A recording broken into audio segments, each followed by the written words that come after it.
할렐루야. 오늘은 아가서입니다. 이제 잠언 전도서, 시편, 잠언, 전도서, 아가서까지 이렇게 시편 속에 들어있기 때문에 한 묶음으로 이렇게 시가서라고 그렇게 얘기합니다. 마지막 아가서를 하는데, 아가서 지나고 나면 이제 예언서가 계속 연결이 됩니다. 아가서를 우리 한번 공부해야 되겠는데, 제가 상징 그림 하나 그리고 얘기를 하는 게 좋을 것 같습니다.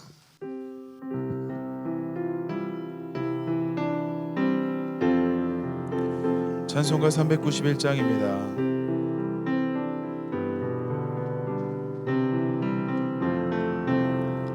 오 놀라운 그새 주 예수 내 주 참 능력의 주시로다.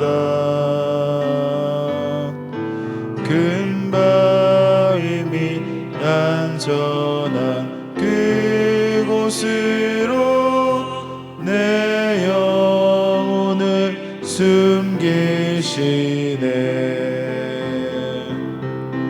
메마른 땅을 종일 걸어가도 나 피곤치 아니하며 저 위험한 곳 내가 이를 때면 큰 바위에 숨기시고 주 손으로 덮으시네. 오 놀라운 구세주 예수 내 주 내 모든 짐 벗기시네.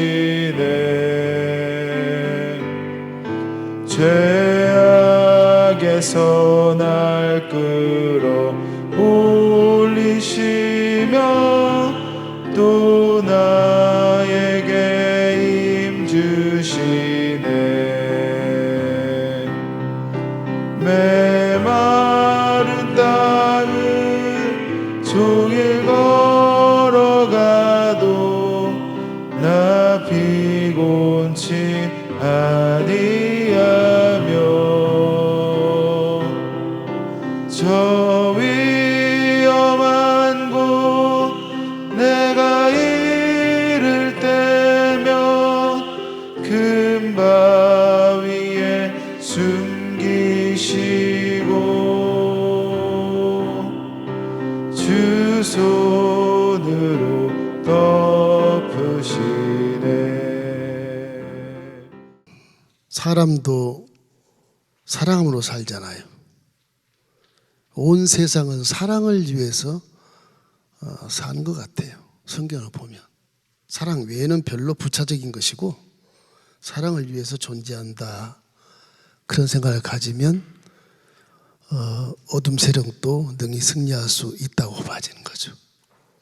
사랑은 희생하고 헌신하고 상대를 위해서 모든 걸 다 주는 것이기 때문에 그렇게 살면 아무리 악한 세상이 할지라도, 마귀에 혹시 속임을 당한다 할지라도 그 사랑으로 헌신한 그 가치는 하나님이 인정한다. 할렐루야. 무조건 주는 사랑, 그것을 원하는 거예요. 제가 그림을 잘 못 그렸는데, 이게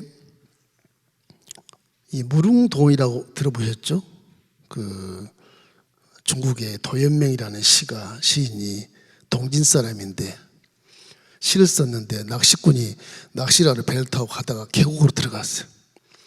안개가 자욱한 계곡에 들어갔는데 거기에 무릉도원이 있는 거예요. 도화원이라 그래가지고서 와, 거기는 꽃이 만발하고 새가 지적이고 먹을 것도 많고 부족한 것이 없는 무릉도원,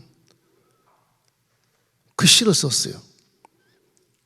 그 나중에 어부가 집에 왔다가 다시 찾아가니까 없어, 찾을 수가 없어, 무릉도원을.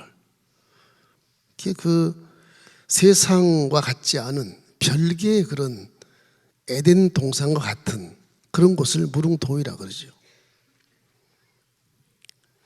한국이나 일본 흔히 이제 무릉도원이라 그러고 중국은 세외도원이라 그래서 세상 외에 지구촌 밖에 있는 그런 천국이라고 생각하는 것 같습니다만은 사람이 가장 살고 싶어하는 에덴 동산처럼 그냥 청지 관리만 하고 복을 받고 권세도 이루고 그래서 대적할 것이 없는 그런 행복한 그런 환경, 영원히 살 수 있는 환경. 사실 하나님 저와 여러분에게 에덴을 지으시고 그렇게 심히 보기 아름다운 에덴 동산을 사람을 지으시고 주신 것이거든. 그게 사람의 최고의 행복이 여기예요. 최고의 행복.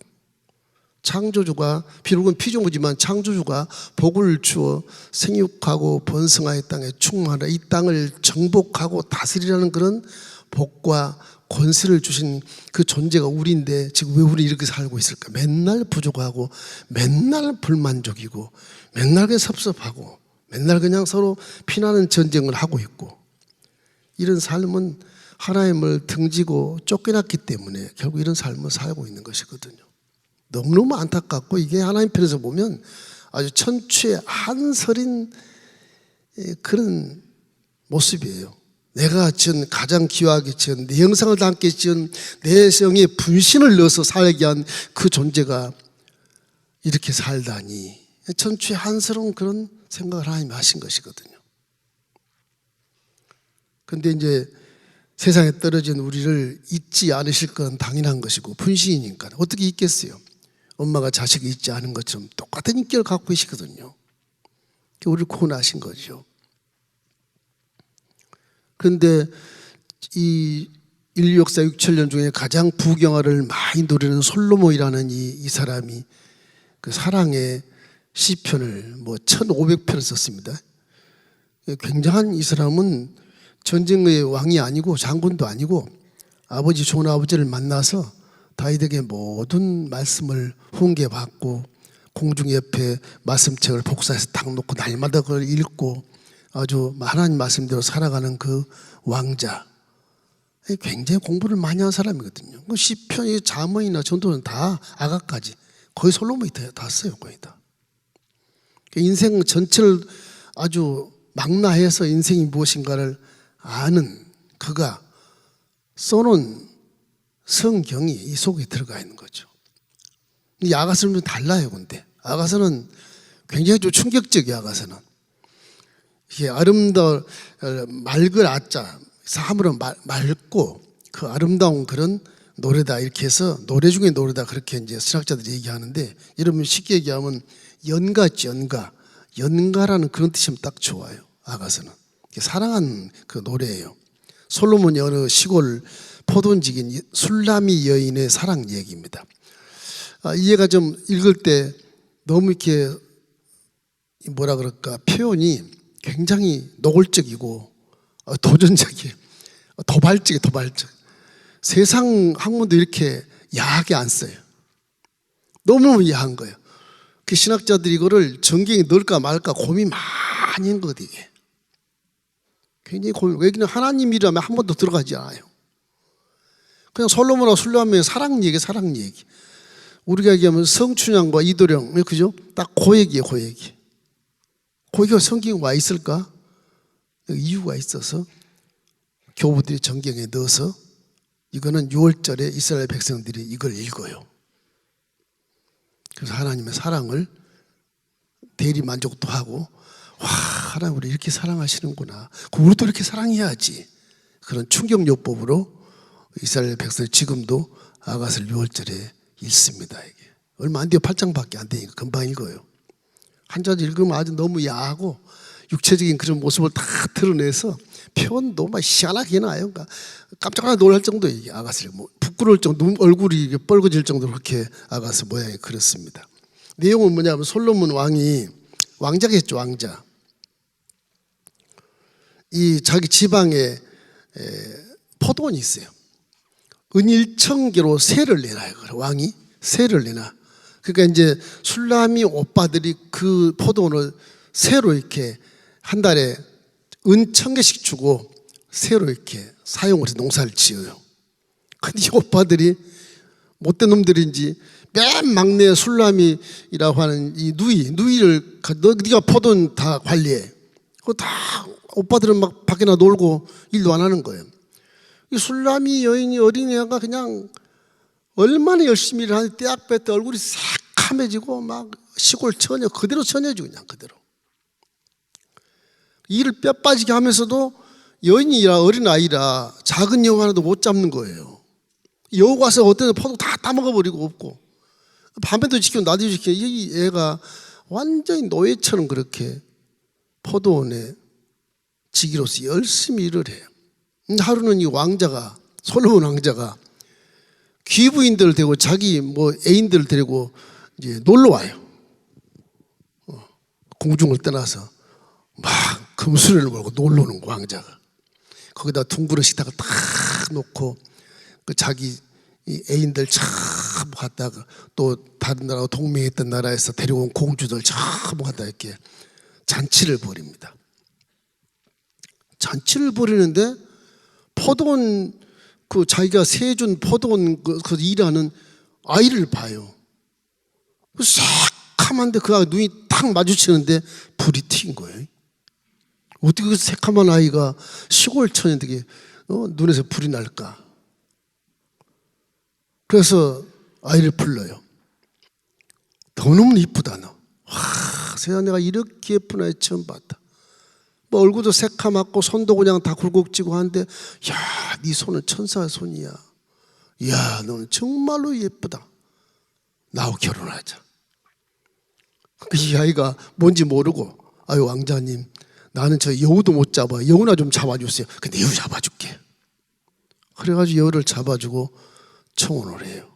그 이제 계속 그런 이제 연애 시절을 가가지고 이제 그 후에 신부가 꿈을 꿉니다. 얼마나 사랑했는지 꿈에 밤이슬을 맞은 신랑이 문을 열어달라 그러는데 신부는 벌써 옷을 벗고 발을 다 씻었는데 내 발을 어찌 더럽게 하겠습니까? 그럼 문을 닫았다가 한참 뒤에 열어보니까 신랑이 없어. 왕자가 없어. 분명히 소리 났는데 없어. 그래서 포도원 밖으로 막 돌아다니면서 솔로몬을 찾습니다. 순찰대에 찾다가 순찰대에 겉옷도 뺏기고 수모를 다 당하고 가시 앞에 걸어 핏수이가 되고 이렇게 그게 막 고통을 당하면서 신부가 아주 새벽이 돼가지고 예루살렘 여자들한테 막 묻습니다. 안 받느냐 이런 사람 안 받느냐. 그럼 솔로몬 왕자를 본 사람은 어디 있겠어요. 그렇게 애절하게 이렇게 찾고 또 찾아보니 솔로몬은 아침에 새벽에 쫙 동이 텄는데 자기 동산에서 양떼를 치고 있는 거예요. 옛날에는 왕자도 궁중에 있었지만 간혹 밖에 나가서 양을 쳤어요. 특별히 솔로몬은 다윗의 아들이기 때문에 다윗이 솔로몬을 교육을 잘 시켜요. 당신도 양을 치어서 인생이 어떻게 지도하는 걸 알게 깨닫게 됐거든. 솔로몬도 양을 치게 만드는 거예요. 그런 역사가 있어요. 이래서 결국 술람 여인을 어머니 집으로 데리고 와. 그래서 동침을 하게 되고, 그러니까 왕자가 술람과 함께 이렇게 사랑하는 모습이 이제 쫙 나옵니다. 이건 사랑 얘기야. 성춘향과 이드롱 얘기인데 이 아가서가 도대체 어떤 책이냐? 이 정경으로 이렇게 성경이 딱 들어와 있는 66권에 들어와 있는 이유는 재림시 신부로 준비하는 성도의 지침서예요. 사랑은 이렇게 해야 된다.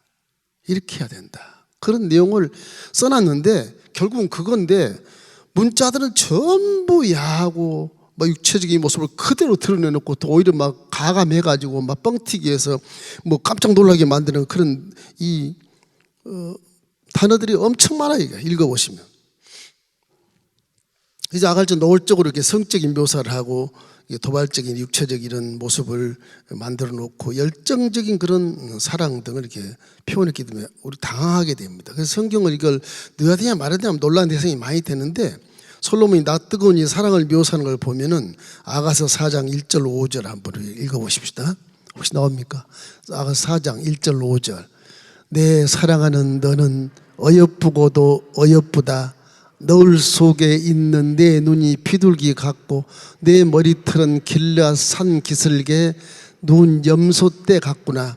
내 이는 목장에서 나오는 털 깎인 암양 곧 새끼 없는 것은 하나도 없이 각각 생태를 낳은 양 같구나. 내 입술은 홍색 실 같고 내 입은 어여쁘고 너울 속에 내 뺨은 석류 한쪽 같구나.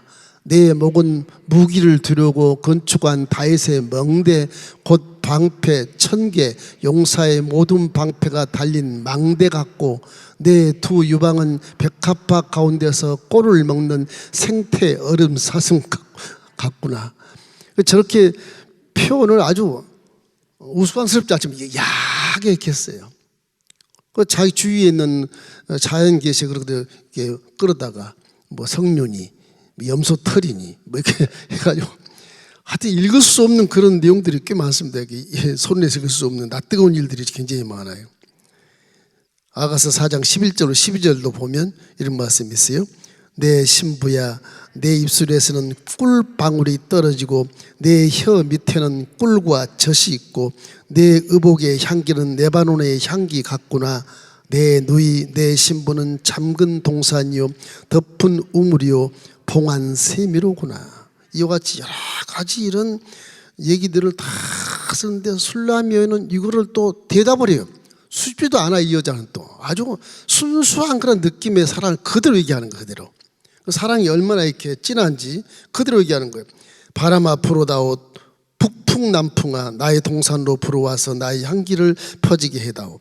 나의 동산으로 내 사랑하는 사람이 들어와서 나의 아름다운 열매를 먹게 해다오. 이 술람 여인은 또 수줍지도 않은지 더 야한 모습으로 솔로몬을 아주 그려요. 또 솔로몬은 코는 뭐 금빛 같고 뭐 희한한 얘기들 많이 해요.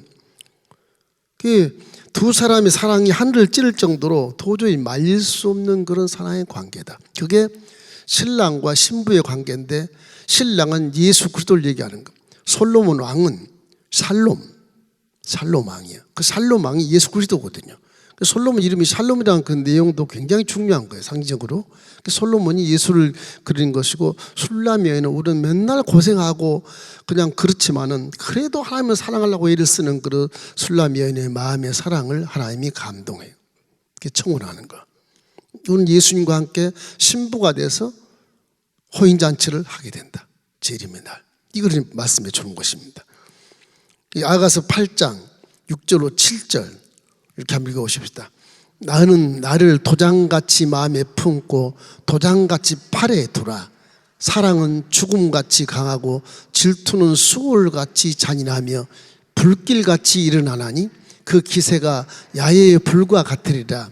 많은 물도 이 사랑을 끄지 못하겠고 홍수라도 삼키지 못하나니 사람이 그의 온 가산을 다 주고 사랑과 바꾸려 할지라도 오히려 멸시를 받으리라.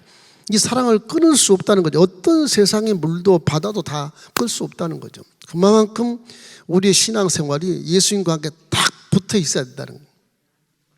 붙어 있었네요.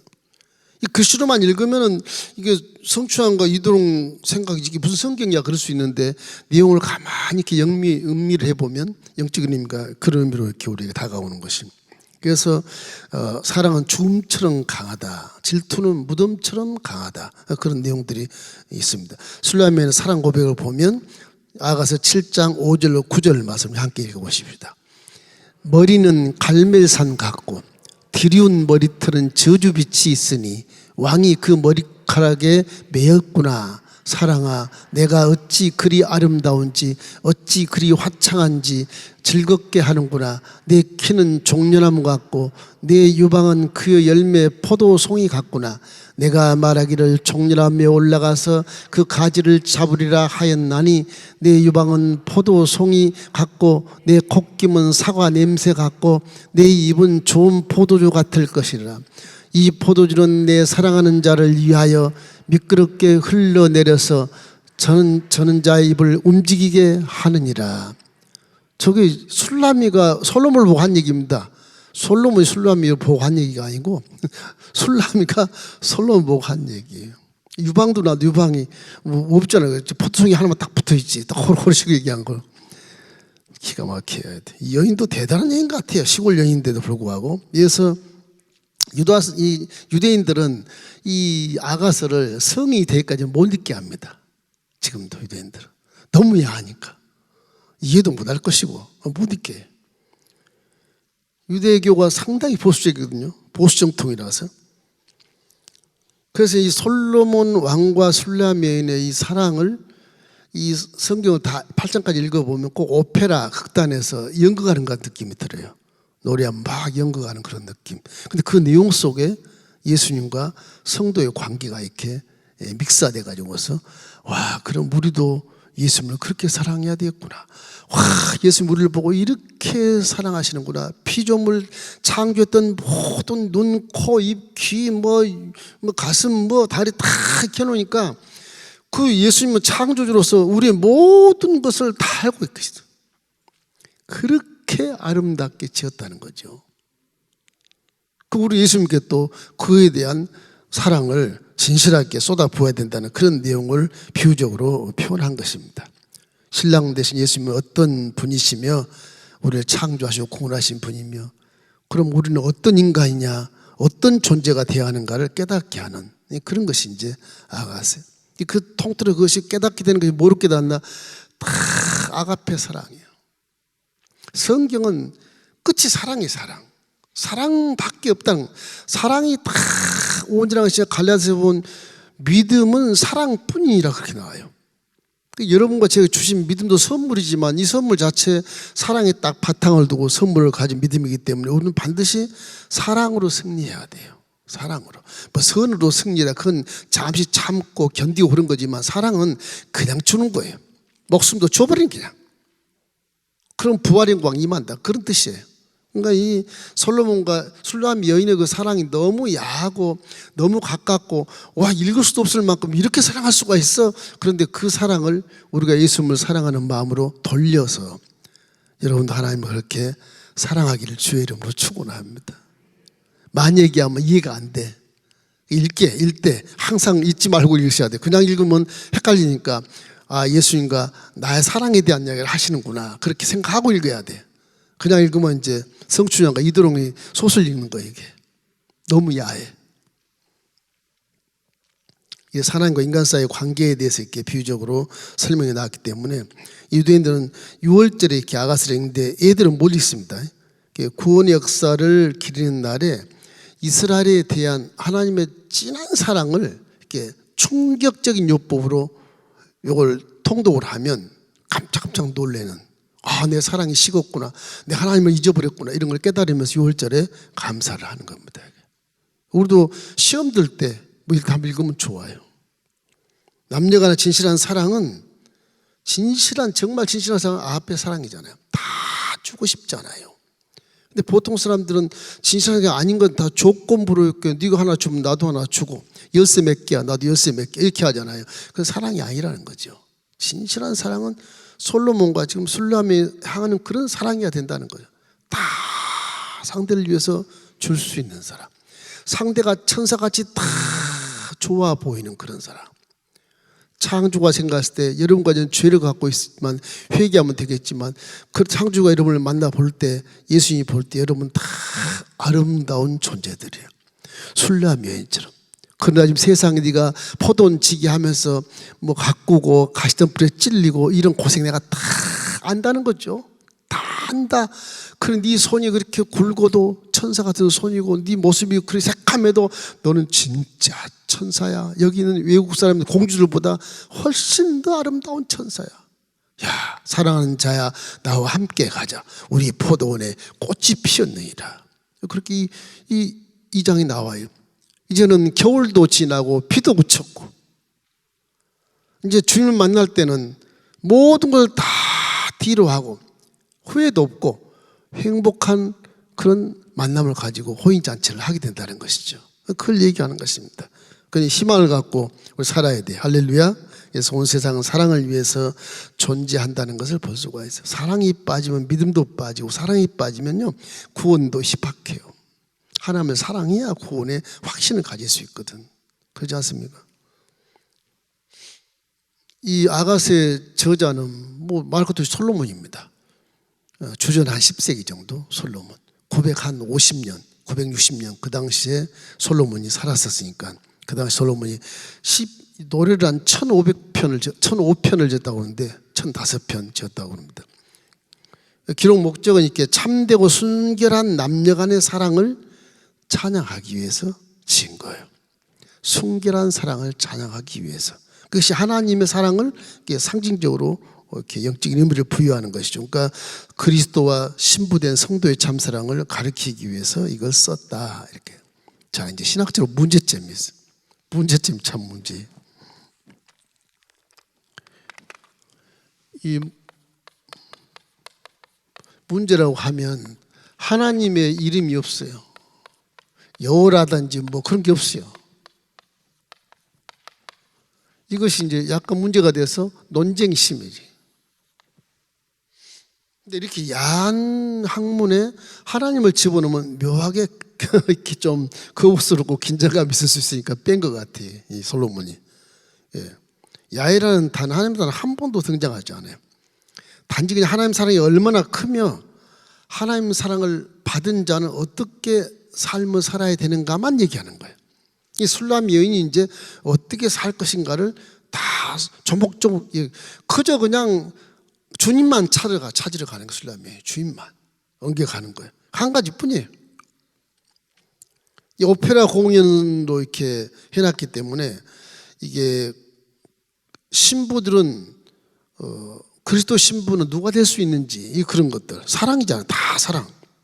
어느 정도 영적으로 성장해야 되는지 또 신부들은 어떤 존재로 생각하고 있는지 예수님께서 하나님이 우리를 어떻게 생각하고 계신지 그런 것도 다 나오죠. 그래서 하나님은 그저 사랑이고 그것도 우리도 그저 사랑하는 그런 마인드를 가져야 된다. 그래서 이제 이게 성경 자체가 이제 오페라 대본처럼 나와요. 이렇게 그래서 이게 좀 아니지 않느냐 이렇게 이제 하는데 결국에는 이 사랑, 진실한 이 남녀간의 사랑이 하나님과 우리의 사랑이 되어야 된다고 하는 의미가 있기 때문에 성경에 지금 집어넣게 된 겁니다. 저게 아주 노골적인 그 야한 단어를 쓰거든요. 이것 때문에도 안 된다. 이 세 가지가 이제 문제가 되는데 그것이 이제 초등 교부들이 아니다. 아무리 성경 실제로 기록하는 것이니까 실제 넣자. 그래서 그걸 아가스를 넣어서 솔로몬이 이 세 편을 잠언, 전도서, 아가스 전체를 다 솔로몬이 다 지어서 이렇게 지금까지 우리에게 교훈으로 나오게 되는 것입니다. 여기서 영적인 교훈을 우리가 받을 게 있습니다. 영적인 솔로몬 왕은 영적인 교훈.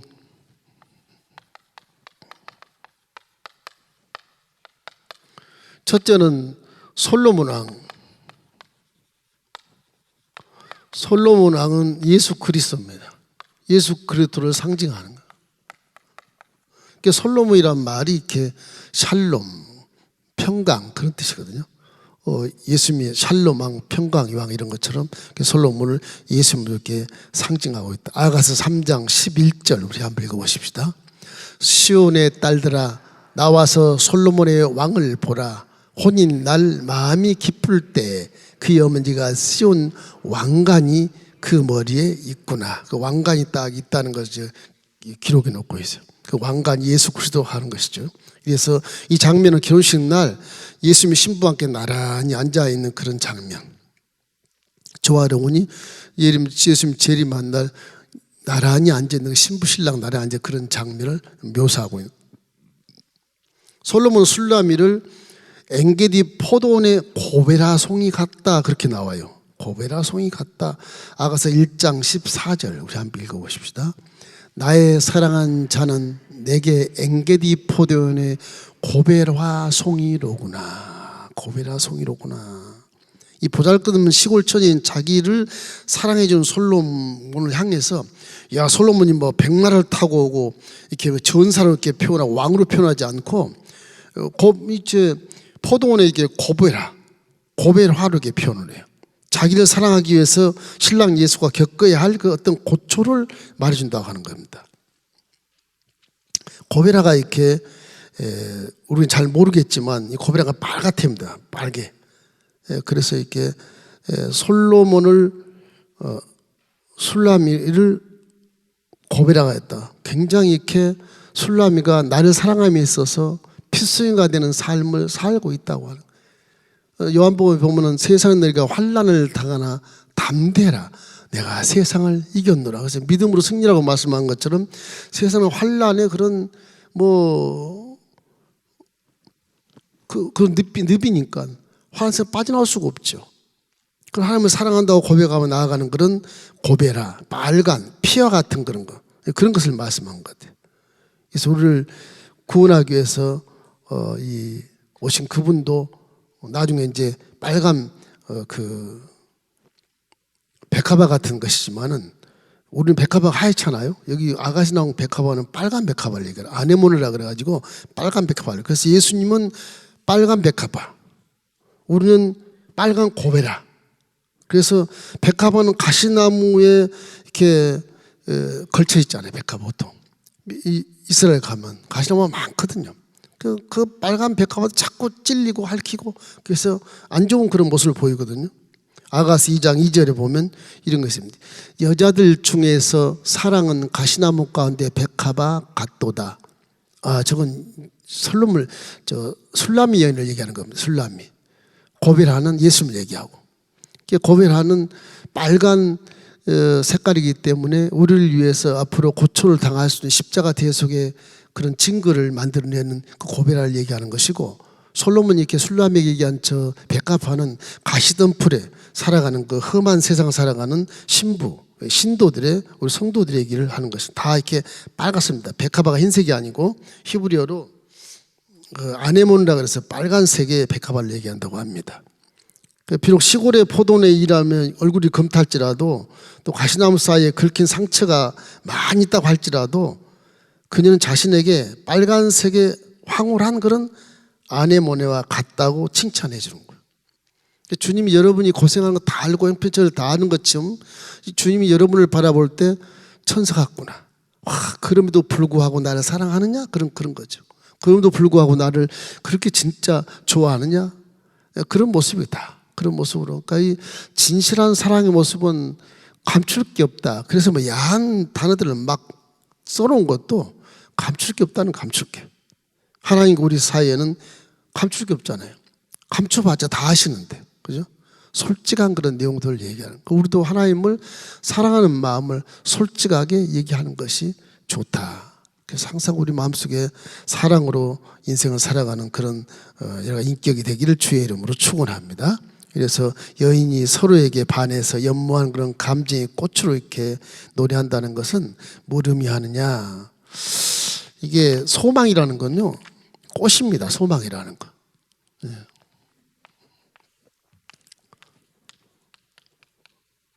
꽃으로.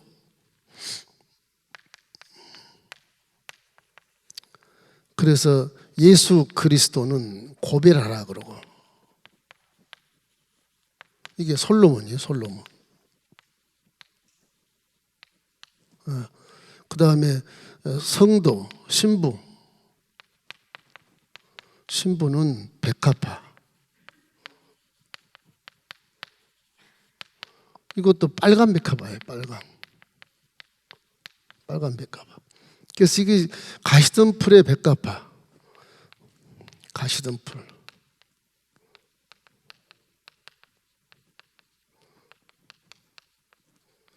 이건 세상을 얘기해요. 세상에서 고난당하는 건 예수님이 다 한다는 거죠. 이제 꽃이라는 내용이 오니까 십자가라고 하는 것이 이래요. 언제가 얘기했지만 십자가는 그냥 십자가가 아니고, 십자가를 믿으면요, 이걸 복음을 믿으면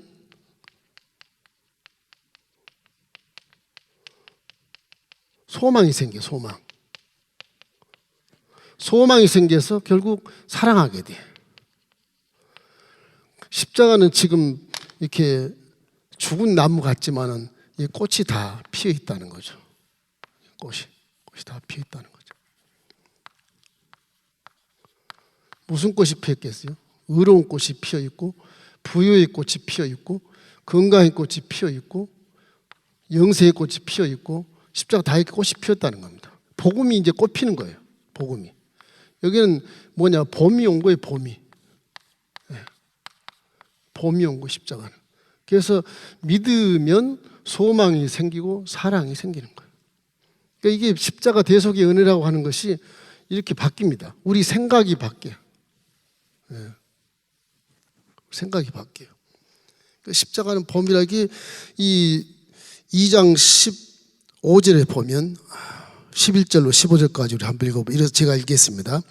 겨울도 지나고 비도 그쳤고 지면에는 꽃이 피고 새가 노래할 때가 이르렀는데 비둘기의 소리가 우리 땅에 들리는구나. 이게 봄이잖아요. 봄. 그죠? 봄. 무화과 나무에는 푸른 열매가 익었고 무화과 나무는 봄에 푸른 열매가 먼저 나거든요. 이파리가 먼저 안 나요. 먼저 나요. 푸른 열매가 익었고 포도나무는 꽃을 피해 향기를 토하는구나. 이게 봄이 왔으니까 포도나무는 보이지 않는 꽃 하얀 게 막 조그맣게 피잖아요. 무화과 그러면 가지만 이렇게 있는데 거기에 파란 열매가 나와요. 이파리가 먼저 안 나와요. 꽃도 안 나와요. 무화과 나무는 무화과이기 때문에. 나의 사랑 어여쁜 자 일어나서 함께 가자. 이게 십자가 대속의 은혜가 봄이 됐으면 신부와 신랑이 함께 손잡고 걸어가는 그런 모습. 무릉도원에 가는 모습. 이게 십자가예요. 그 십자가는 꽃을 피워놓고 소망을 갖게 해요. 그냥 죽은 십자가 놓고 소망을 가지라 그런 게 아니고 그 십자가를 통해서 의롭고 부유하고 건강하고 영생하고 복을 받는 그런 걸 만들어 꽃을 피워놓고 믿으라. 그러니까 믿으면 와 열매가 맺겠다. 소망이 생기는구나. 그래서 이 복음이라는 건 소망을 주는 겁니다. 소망의 꿈을 꾸면 여유가 생겨서 사랑하게 돼. 봄이 얼마나 따뜻해 옷도 다 벗어버리고 따뜻하게. 그래 몇 겹 쌓았던 인생의 겨울 그런 환경에서 십자가를 믿으면 내 마음이 뜨거워져서 사랑이 뜨거워지니까 옷 하나씩 벗으면서 이렇게 봄을 맞이하는 그런 소망찬 삶, 사랑의 삶을 살 수 있다 하는 것이 복음의 이제 지론이거든요. 그러니까 이런 그 십자가 대속의 은혜를 생각할 때 지금 이 아가스 나온 2장 11절로 15절 말씀 우리가 항상 마음속에 새기기 좋습니다. 이제 여러분은 예수를 믿었기 때문에 겨울도 지났어요. 할렐루야. 비도 그쳤어요. 할렐루야. 여러분의 지분의 포도원에 꽃이 피었어요. 사람은 여기까지 가는데 행복한 이 사랑의 길을 걸어야 된다는 거죠. 그걸 말씀하신 것입니다. 좀 어렵겠지만 그러나 그런 모습들이 우리 삶 속에서 우리가 사랑하는 모습에도 그런 걸 많이 체험할 수 있지 않겠습니까? 십자가는 꽃으로 이렇게 소망을 준다. 이런 믿음을 우리에게 가르쳐주고 있는 것입니다. 마지막으로 신랑 대신 예수님과 신부가 될 성도의 사랑을 표현한 것이다. 그러니까 사랑을 표현한 것, 사랑. 예수 그리스도와의 사랑. 예수 그리스도와의 사랑을 표현. 결국 이 사랑은 아가페 사랑입니다. 진실한 사랑. 그저 주는 사랑. 조건이 없는 사랑. 사랑 많이 얘기하지만 조건 없는 사랑이 가장 진실한 사랑이죠. 다 주고 싶잖아요. 다. 사랑하면 다 내가 죽어도 그냥 대신 죽어주고 싶고 다 주고 싶은 그런 사랑. 그 사랑이 십자가의 사랑이고 하나님이 귀하게 여기는 사랑이고 그것이 바로 하나님의 아가페 사랑이라는 것. 사람이 이렇게 그 사랑으로만 살면 인생이 다 행복하다는 겁니다. 거기에 신뢰가 따르고 거기에 서로 도움이 따르고 거기에 하나가 되게 만들어주고 그 사람이 기적을 나타내주고 하나님이 하나 돼서 사랑하는데 왜 기적을 안 주겠습니까? 와, 너희들도 나를 이렇게 사랑하느냐. 성도가 신부를 바라보고 신랑을 바라보고 그렇게 사랑하느냐. 기적이 나타나는 거거든요. 하나가 딱 될 수밖에 없는 거예요. 그 성령이 하게 하시지만 우리가 스스로 남녀 간의 사랑도 무조건적인 사랑, 조건이 없는 사랑은 굉장히 참 사랑이고 그게 가치 있는 사랑인 겁니다. 그게 가치 있는 사랑이. 그러나 세상에는 조건을 가지고 사랑하기 때문에 결국에는 문제가 되지만 하나님과의 사랑은 신실한 사랑이다. 조건 없는 사랑, 무조건적인 사랑하기 때문에 하나님과 우리 사이에는 이런 사랑을 통해서 구원의 확신이 오고 이런 사랑을 통해서 하나님 나를 사랑하시는 걸 알고 내가 힘을 얻어서 세상에 대해 승리한 삶을 살 수 있게 되는 것이죠. 그렇죠? 믿음이 없어 힘이 빠지지 않습니까? 믿음이 있으니까 강하고 다 함께하시는 거. 그 사랑하는 하나님입니다. 함께했다는 건 믿음을 갖기 때문에 그런 거거든요. 사람은 사랑하지 못해도 하나님은 사랑해야 돼. 하나님은 불신자도 다 사랑하시지만 우리는 하나님을 사랑할 수밖에 없는 게, 하나님을 사랑해야 내가 힘이 생기고, 하나님을 사랑해야 내가 소망이 생기고, 하나님을 사랑해야 내가 응답을 받을 수 있다고 생각하기 때문에 사람은 안 사랑하고 하나님만을 막 사랑하려는 그런 예를 써야 됩니다. 그러다 보면 하나님을 사랑하다 보면 하나님의 사랑이 내 속에 딱 부어지면 이웃도 돌아봐줘. 소망이 생기고 함께 걸어갈 수 있는 그런 전도 역사, 구원 역사를 우리가 만들 수 있게 되는 겁니다. 하나님을 사랑하시는 주의 이름으로 축원합니다.